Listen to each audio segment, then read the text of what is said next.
Hey, what's up guys? This is Anthony from Anthony's Customs, and for this review, we are looking at the Marvel Legends Spider-Man Uncanny Spider-Man, which is Nightcrawler, and I definitely knew this was a thing.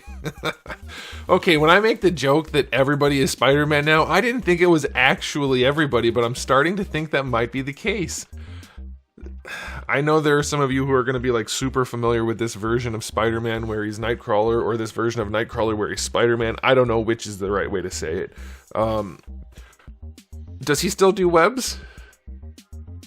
I looked up some images, I didn't see any webs. And he can poof, right? So if he can poof and teleport, then what's the webs for? What are the webs for? What is going on here? Somebody wants to do their nerd thing and let me know in the comments, and I say that not in a derogatory way. Let me know what is going on with this character, because this is a strange crossover that I just had no idea existed. So anyway, it's a figure. Some people wanted me to review it, so here it is. Let's go ahead and get it off the stand and take a closer look. Alright, before we look at the figure, let me show you my package. It is the not really retro packaging that is on a card. I don't care for it. Some people might, if you want to keep it on the card, though. I mean, it looks fine. It's just not actually based on anything retro. There's some artwork there that looks decent, and it makes the figure look less good. There's the rest of the line and a thing, like, it's basic packaging. I'm not going to review these guys. A few of you said you wanted me to. I'm not going to. I'm already doing too many Marvel Legends reviews for my liking, so I'm going to avoid both of these if I can, if I can do it. I may get them at some point if I run out of stuff to review, but I've got so many I don't think it matters. So that's the packaging. Some people may enjoy that. I don't keep packaging, so I don't care personally. But that's that. Alright, this guy stands just about 15.5 centimeters. That's going to make him just about... I'm going to start speaking like that from now on. 6 and an 1/8, give or take. Here he is up against Darwin. This guy's in stock at Big Bad Toy Store, by the way. If you want to get one, I'll put a link in the description below. Darwin's got some size to him. This guy uses a lot of Nightcrawler parts. The chest is not Nightcrawler. I don't know who the chest is from. Is it a new chest? Maybe the abdomen too. Are they new? Have they been used on somebody? The other day I didn't spot the Amazing Fantasy Spider-Man body, even though I just did a video about that. So it might just be me. Maybe these things are apparent to everybody. But yeah, it's a decent physique. It's okay. Like, Nightcrawler was a decent figure to begin with, and using most of his parts seems like a good call. He's got a decent silhouette, which is easy to see because he's a really dark figure. The tail, still not bendy. Man, that drives me nuts. Not putting a bendy tail on it really sucks, because it's gonna get in the way of poses. Like, not in a serious way, because it's soft enough, you know. But it's just a nuisance. Like, you can't just have it hanging down. That's super irritating to me. Like, it's gonna sit up on the table, so it's gonna go like that. But you can't put it where you want it. Never mind. Okay, so let's do a quick question of the day. Are you into Nightcrawler as Spider-Man? I just don't see the need for the crossover. I don't get it. It looks okay other than the ears. Let's talk about that. I have to talk about it. It's not a Hasbro thing, just a thing with the character, but we're here, so let's talk about it. How does that mask work? How do the ears work in that mask? They couldn't come up with a better design for this character? I mean, really? They couldn't have just let his hair and ears stick out or something? They couldn't figure out, like, do a Gambit style mask or something. That would have been so much better. Let it come up, like, be a cowl, only add, instead of Gambit having no face for the mask, put the Spider-Man face, but let the hair and ears stick out. Because this looks weird as hell to me. It looks like a little kid came up with it. This design is fine, except Hasbro butchered it. It's supposed to go across the pecs and into the shoulder this way, not up to the traps. So they ruined that look completely. And he would have looked so much better if they did it right, because the thing Hasbro doesn't get is these things are drawn a certain way most of the time for a certain reason. Putting the triangle thing going across the chest into the shoulders makes the chest look broader. It gives him even more of that V-shaped look. Makes him look more aggressive. This takes away all of the aesthetic benefit of having the red lines go to the shoulder. Going all the way up like this and then back down. It almost makes him look more wimpy. It makes the chest look narrower instead of broader. It's just frustrating the way Hasbro does stuff. The red paint is clean enough. Down here, they used the old Nightcrawler legs, so the red lines are just added on, which looks like real butts. But, I mean, whatever. You know, at this point, it doesn't matter. Does anything matter with Hasbro anymore? The tail has nice red shading, you know, from red to black. So, yeah, it looks fine. he's got a decent silhouette, so if you don't look at the paint issues, then it's fine. And he looks decent. Proportioning's good. His thigh gap is a little big, but yeah, he looks pretty good still. Like I said, Nightcrawler was a solid base, and they're using most of that. So for Marvel Legends, 8 out of 10 for the aesthetic. It looks nice.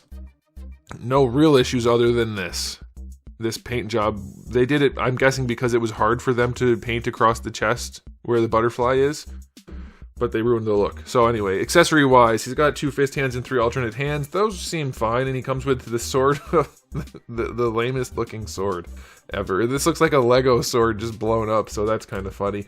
And then you get his BAMF effect, which is fine. It's very small, but it's better than nothing, but it's very, very small. It looks decent.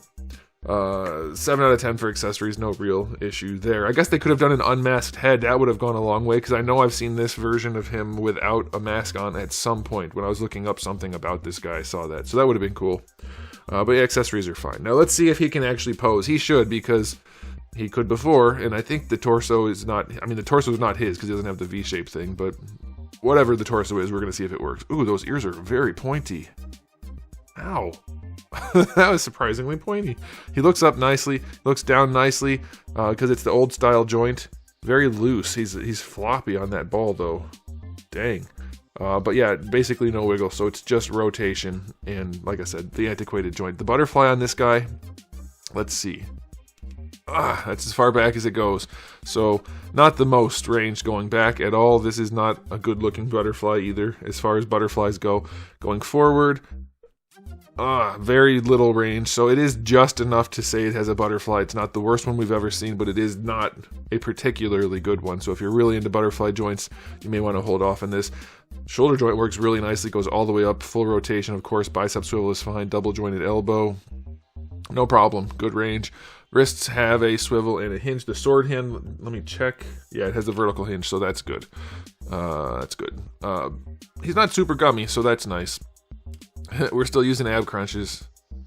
By the way, for the record, I don't hate ab crunches and waist twists in terms of functionality. You can get basically all the posing you need if these are executed well enough. It's just not good looking, and ball pegs throughout would look better and function at least as well, and give you way more nuance in your posing. So people like to, everything's black and white, and in most cases that's true, but in this case the ab crunch waist twist works better than the reverse ab crunch that doesn't have a waist twist at all. So I'll take it on a character like this for sure. But he does lean back pretty nicely, he leans forward pretty nicely, and obviously you have your waist twist. So you can do more poses than a figure that doesn't have a waist twist, even if he has the diaphragm joint up there. For the legs, he doesn't kick up very far, so that's unfortunate. They go back a little bit out to the side, they go pretty far, so that's nice. And then you get your thigh swivel. Double jointed knee is fine, that works nicely. No boot swivel, feet go all the way back and all the way forward, and you get a decent ankle rocker. And we already talked about the tail. So yeah, it's a pretty average figure in terms of articulation. It's fine. It's going to get a 7. There's nothing terrible about it. The leg's not going farther forward kind of sucks, but the rest is fine. It'll pose well enough. It's just like I was talking about, where'd it go? Hold on. Oh, I just threw accessories everywhere. Not that many. I was talking about this guy the other day and said how he doesn't pose well. And people are like, oh, you just can't pose. It's not about whether or not you can pose. It's about what the joints do. You silly people. He has no waist twist. And this joint doesn't work. This guy's torso is more functional than this guy's torso. That's the whole point of what I'm talking about. I swear, there's no critical thinking anymore. A waist twist that doesn't exist is not going to function better than a waist twist that does, no matter how good you are at posing. Which, well, whatever. Anyway, this guy's average.